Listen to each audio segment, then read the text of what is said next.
Hello mga idol, please like, share and subscribe for more novel stories to uploads. Harvey Yorks, nagkamali kayo ng inapi.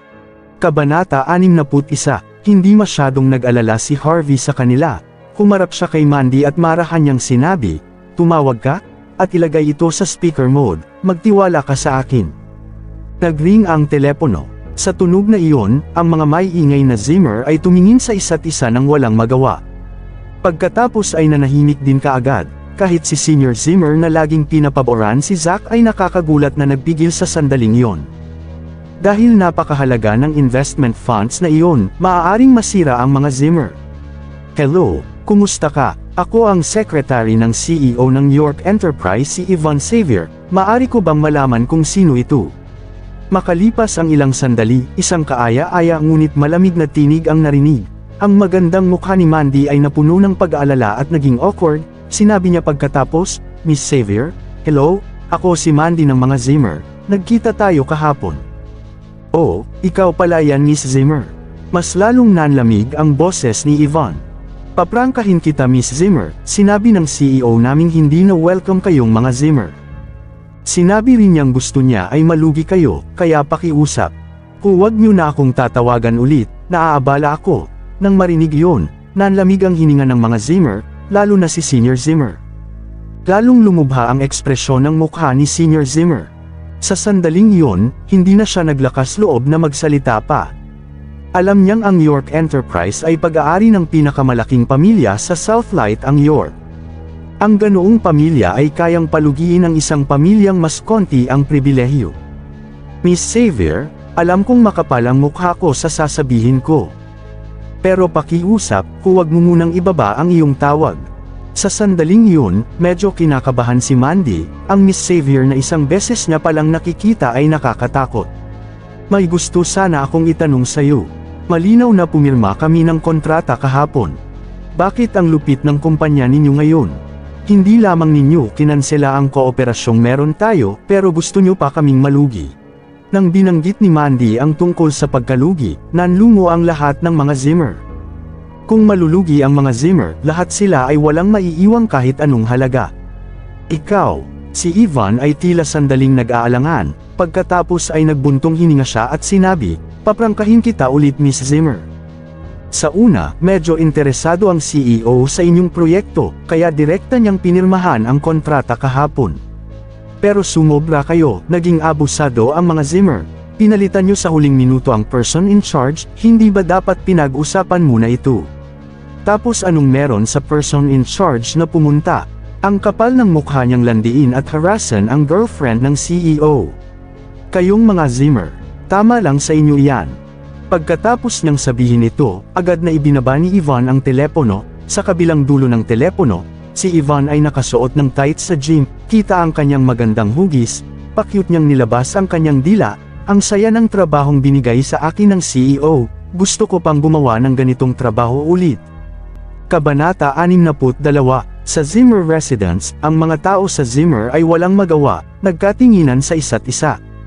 Makalipas ang ilang sandali, karamihan sa kanila ay nakatingin kay Zack. Sa oras na iyon, nabunyag ang buong katotohanan, ngumiti si Harvey at bumalik sa sulok. Wala na siyang pakialam sa mga susunod na mangyayari. Kung hindi tanga ang mga Zimmer, alam na dapat nila ang gagawin. Isang sampal ang narinig, naglakad si Senior Zimmer at lumapit kay Zack. Malakas niyang sinampal si Zack, ngunit sa sandaling iyon, hinawakan na lamang ni Zack ang kanyang mukha at hindi na naglakas loob na magsalita pa. "Wala kang kwenta. Labis mo akong binigo, sayang lang ang pagpapalaki ko sayo bilang heredero." Pero ikaw, galit na galit si Senior Zimmer na hindi tumigil sa panginginig ang kanyang katawan. "Lolo, hindi ko sinasadyang mangyari iyon, saglit ko lang kinausap ang babaeng receptionist, hindi ko alam na babae pala siya ng CEO." Sa puntong iyon, lubos na nagsisi si Zack, "Hindi pwede ito, kailangan nating humingi ng tawad at resolbahin ito. Pwede pang maayos ito, kailangang magkusa tayo kaysa nakatayo lang at walang ginagawa." Nagbago ang ekspresyon sa mukha ni Senior Zimmer, makalipas ang ilang sandali, tumingala sila bigla at ngumiti kay Mandy. Sinabi niya sa kanya, "Mandy, mukhang mabait si Miss Xavier sa'yo ngayon lang, bakit hindi ka pumunta sa York Enterprise at humingi ng awa? Hindi pwede. Bago pa makapagsalita si Mandy, may narinig silang ibang ingay. Tumingon sila, at di nagtagal na puno sila ng pagkasuklam. Bakit nandito pa rin ang malas na ito? May lugar ba ang live-in son-in-law na ito para ilabas niya ang kanyang opinyon? Harvey, may kinalaman ka ba dito? Live-in son-in-law ka lang. Wala ka talagang kwenta. May sumuway sa kanya, huwag mong iisiping makikinig kami sa'yo dahil may video kang nakita kung saan manglupalop ng lugar bilang ebidensya. Hindi namin kailangan ang isang walang kwentang tulad mo na magbibigay ng opinyon niya dito. Totoo yan, kausap ni Lolo si Mandy, anong kinalaman mo dito? Siya nga pala, bakit wala itong kinalaman sa akin? Asawa ko si Mandy, mali niyo siyang inakusahan ng walang dahilan, ayos lang kahit hindi niyo na siya bigyan ng paliwanag, pero gusto niyo siyang maging responsable para sa mga interes ninyo.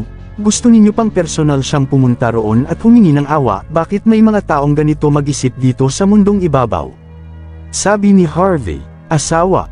Nang marinig ang sinabi ni Harvey, halos lahat ng Zimmer ay malakas na tumawa. Kabanata 63. Harvey, wala ka bang kahit konting dignidad? Umaasa ka lang sa iyong pamilya, bakit ka umaastang parang ikaw ang padre de pamilya? Sa palagay mo ba may lugar ka dito para ilabas ang opinyon mo? Lumapit si Sean at malamig na tinitigan si Harvey. Si Harvey ang dahilan kung bakit labis na napahiya ang kanyang minamahal na anak sa harap ng maraming tao. Sa sandaling iyon, labis niyang kinamumuhian si Harvey, nais mong magsalita para kay Mandy. Pumayag ba siyang gawin mo yan?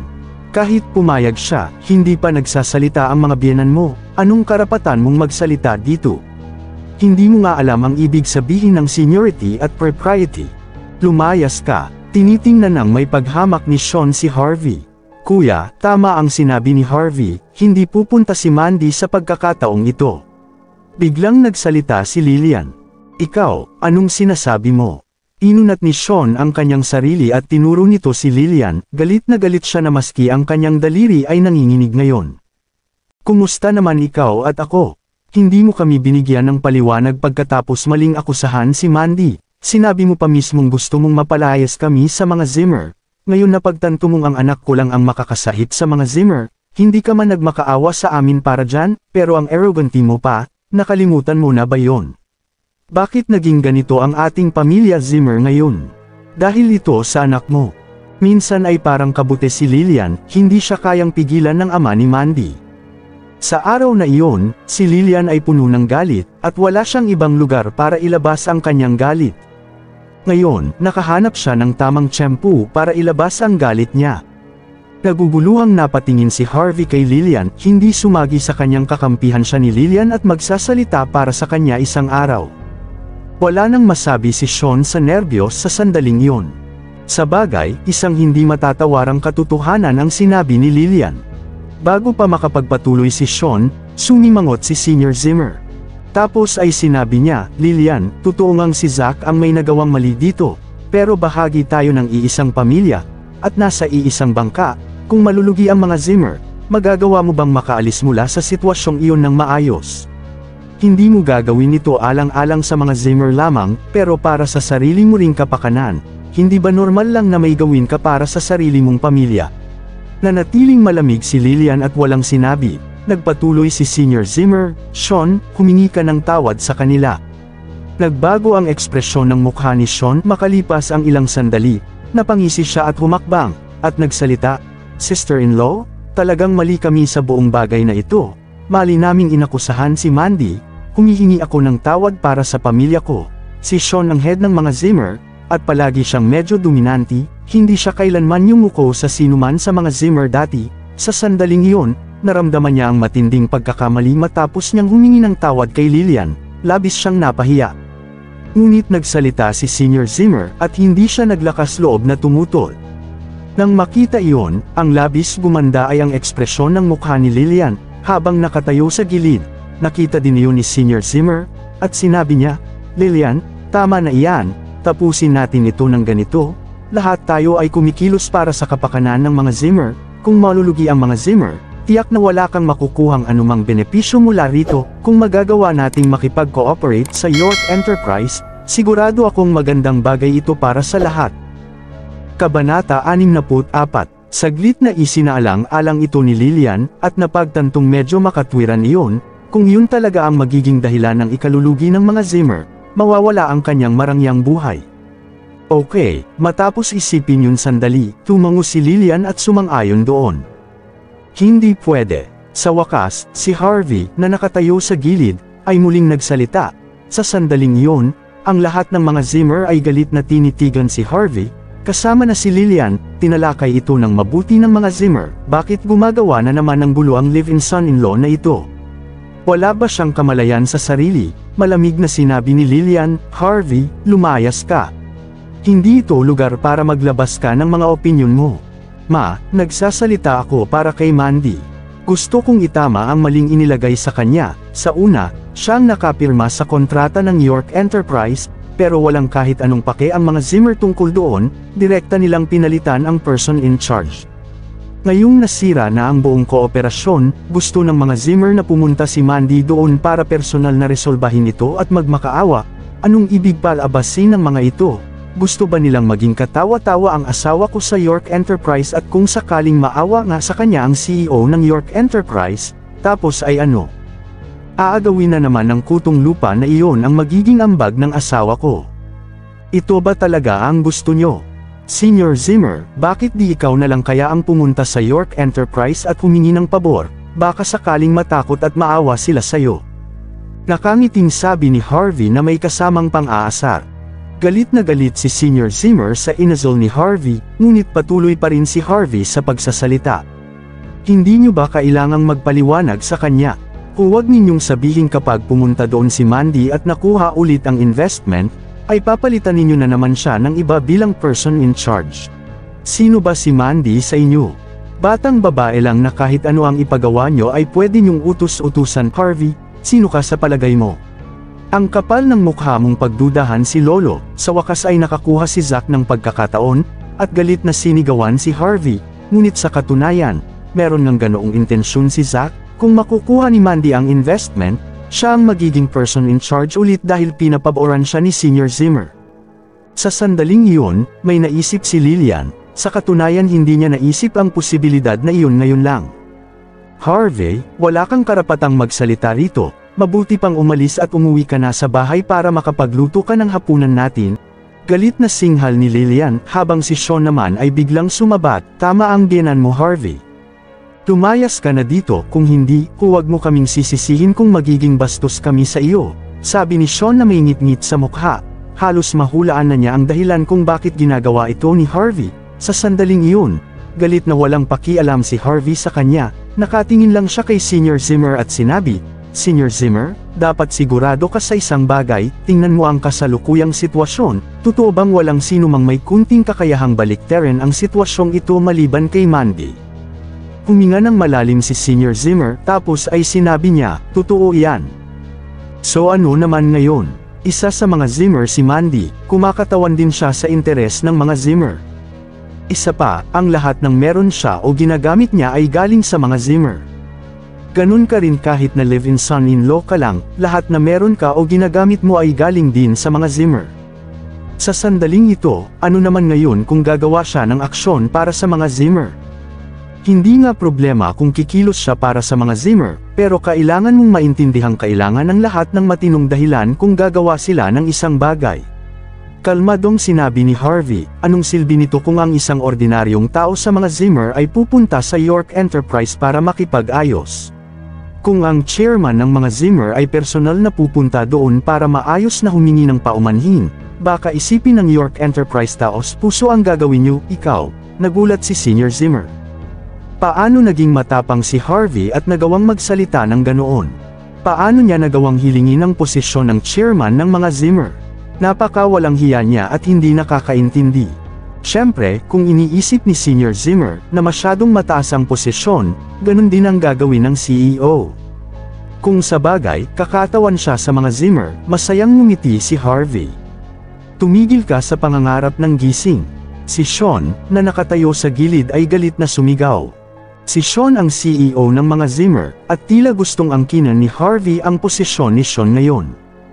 Manahimik ka nga, huminga ng malalim si Senior Zimmer pagkatapos ay tumingin siya kay Lillian at sinabi, Lillian, sigurado akong hindi kayang sabihin ng walang kwentang ito ang mga bagay na iyon, ikaw ba ang may pakana ng lahat ng ito? Noong una, gustong tutulan yun ni Lillian pero nang maisip niya ang tungkol sa posisyon bilang CEO ng mga Zimmer, pinilit niyang umiti at sinabi, Senior Zimmer, isinaalang-alang ko lang ang kapakanan ng mga Zimmers. Kung gusto mong mapunta kay Mandy ang posisyong iyon, sabihan mo siyang pumunta doon at kunin ang investment, kung magagawa niya iyon. Siya ang susunod nating CEO, huminga ng malalim si Senior Zimmer at mabilis na nagdesisyon ng walang halong pag-aatubili. Salamat, Senior Zimmer. Habang nakatayo sa gilid, masayang ngumiti si Harvey at sinabi iyon. Sa sala ng bahay nila Mandy, mabusising tiningnan ni Lillian si Harvey, pagkatapos ng ilang sandali, malamig niyang sinabi. Sabihin mo sa akin, sinong nag-utos sa iyo na magsalita ng ganon sa harap ni Senior Zimmer?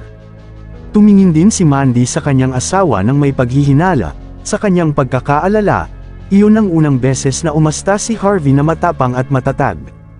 Ma, naisip ko lang na hindi madali para kay Mandy na kunin ang investment, pero ang kanyang ambag at kontribusyon ay basta na lang na inagaw ni Zack ng ganun-ganun lang kabilis, sa tingin ko hindi ito patas para sa atin, kaya kumilos ako para ipagtanggol ang asawa ko, may problema ba doon? Nakangiting sinabi ni Harvey. Napaubo si Lillian at sinabi, kung gusto nating ipaglaban ang mga bagay-bagay, kaya na naming gawin yon. Paano ngang isang live-in son-in-law na tulad mo ay may karapatan at kakayahang magsalita? Baka isipin ng ibang hindi ako mahigpit sa'yo, at hindi kita dinidisiplina ng maayos, binabalaan kita, huwag mo nang uulitin yun, kung hindi, ako mismo ang sisira sa bibig mo at papaluin kita sa puwet mo. Umiti si Harvey pero wala siyang pakialam doon, sanay na siya sa ganoong trato sa kanya sa loob ng maraming taong lumipas. Gayunpaman, marahang sinabi ni Mandy, Ma, gumawa ng tama si Harvey sa pagkakataong ito. Kung pupunta tayo sa York Enterprise at makuha ang investment ng walang magandang dahilan, aagawin lang ulit ni Zack na kolokoy ang ambag natin, tiyak na labis tayong magagalit pag ganun uli ang mangyayari. Ngayon, itatalaga ako bilang bagong CEO ng mga Zimmer pag nakuha ko ang investment na iyon, hindi na masama iyon. Hindi tanga si Mandy kung hindi niya kukunin ang pagkakataong iyon upang makapagsalita pa sa mga Zimmer.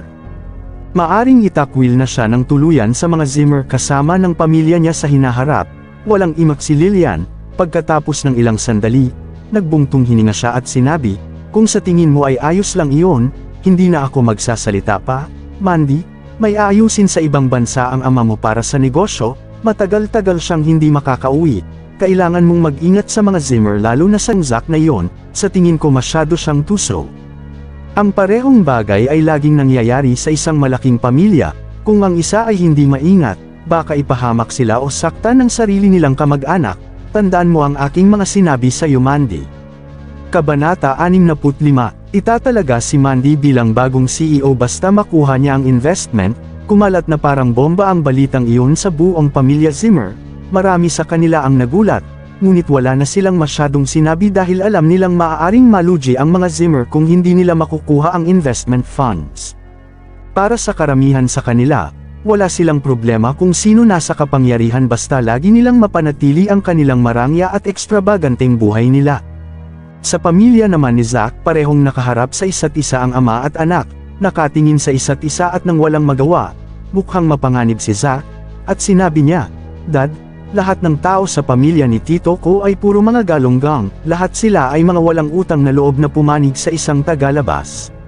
Hindi lamang nila napanood at nasaksihan kung paano ako pinahiya ni Harvey, gusto pa nilang kunin ang posisyon bilang CEO dahil sa kung anumang investment na iyan, grabe na ang pangbubuli nila sa atin.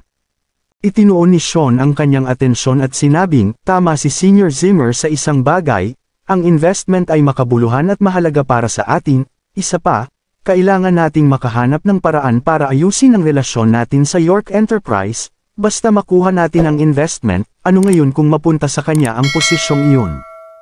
Pero, hindi mawari ang ekspresyon ng mukha ni Zack, kung ganon, hindi ba ibig sabihin ito'y pinayagan natin ang mga babaeng iyon na mapunta sa kanila ang kapangyarihan?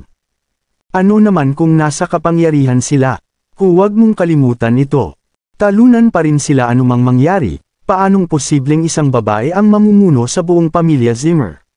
Nangako si Senior Zimmer sa kanila, dahil napilitan siyang gawin ang bagay dahil sa sitwasyong iyon, basta makuha natin ang investment, si Senior Zimmer pa rin ang may huling salita. Sa tingin mo ba, ganun katanga si Senior Zimmer? Magtatalaga ba siya talaga ng isang babae sa isang importanteng posisyon? Pero tatanggapin ko ang sisi at magbibitiw sa pwesto pagkatapos. Dapat mong tandaan na kumilos ng maayos sa mga panahong iyon. Ayos lang kahit isuko natin ang posisyon ng CEO, pero kailangan mong maging person in charge sa proyektong ito. Basta makuha natin ang proyekto, maglalaro sa ating mga palad ang mga Zimmer, malamig na sinabi ni Sean. Nang marinig iyon, naging masaya bigla si Zack at kumislap pa ang mga mata nito. Pagkatapos ay sinabi niya, ibig sabihin ba nito, pwede nating gamitin ang $50 million na iyon, kung paano natin gugustuhin. Oo, parang ganun, pero kailangan pa nating itayo ang shopping center. Iyon ang magiging business foundation ng mga Zimmer sa hinaharap. Basta matayo natin ang shopping center, hindi natin kailangang kumilos ayon sa kagustuhan ng iba. Masungit na sinabi ni Sean, inis na inis siya sa mga nangyayari sa mga araw na iyon. Siya nga pala, kailangan lang natin ng tamang tiyempo at pagkakataong turuan siya ng leksyon.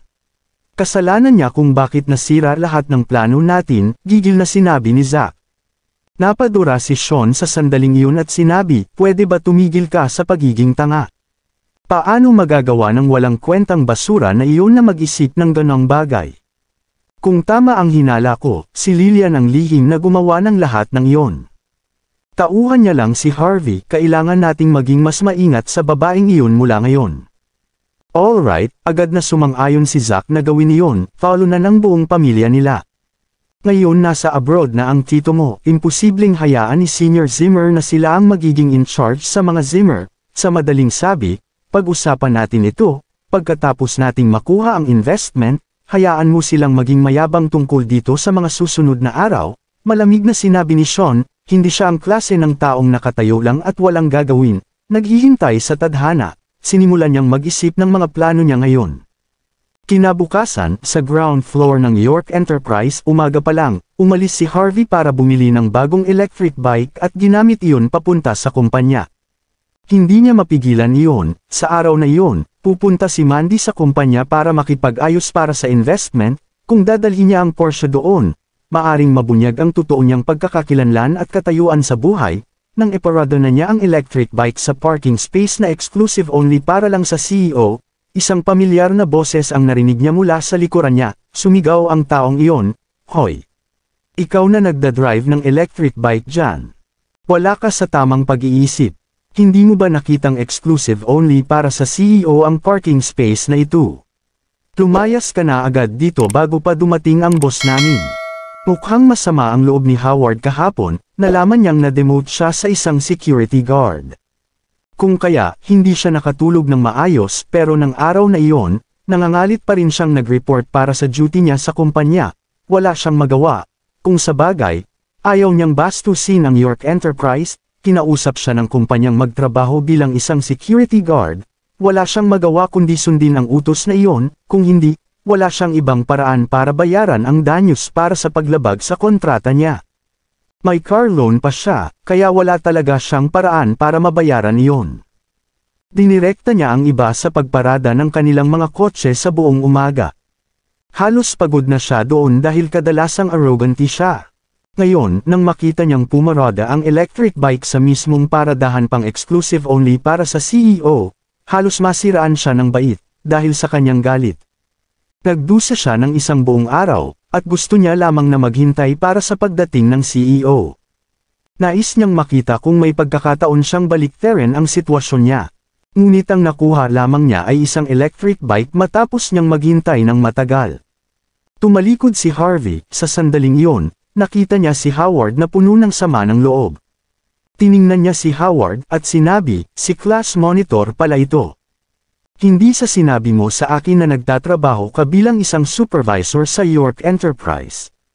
Lumalabas na security guard ka lamang pala dito. Sa sandaling iyon, ang taong pinakaayaw makita ni Howard ay si Harvey. Galit na galit siya nang makita si Harvey na doon pa mismo pumarada sa hindi dapat paradahan. Nahirapan si Howard na huminahon, nang tuluyan siyang makabalik sa kanyang sarili. Sinabi niya, Harvey, alam mo ba kung anong lugar ito? Isa ba itong lugar para puntahan ng isang hamak na live-in son-in-law? Nagkibit balikat si Harvey, sinabi niya, nagtatrabaho din ako rito. Napatigil si Howard, nagtatrabaho din sa York Enterprise ang walang kwentang ito. Nagtatrabaho ako bilang isang security guard dito, ibig bang sabihin ito, magkakasalubong kami araw-araw dito. Sa sandaling iyon, gustong-gusto na ni Howard na tumalon sa isang gusali dahil baka hindi na niya ito kakayanin. Hoy, security guard, halika at tingnan mo yung kotse ko. Atras ako. Sa sandaling iyon, isang Porsche na kotse, ang tumigil doon, ibinaba ang bintana, at dinagtagal. Nakita nila ang isang magandang babae at mukhang may kaakit-akit na mga ngiti si Wendy. Please subscribe and hit the notification bell for more novel stories. JC Entertainment.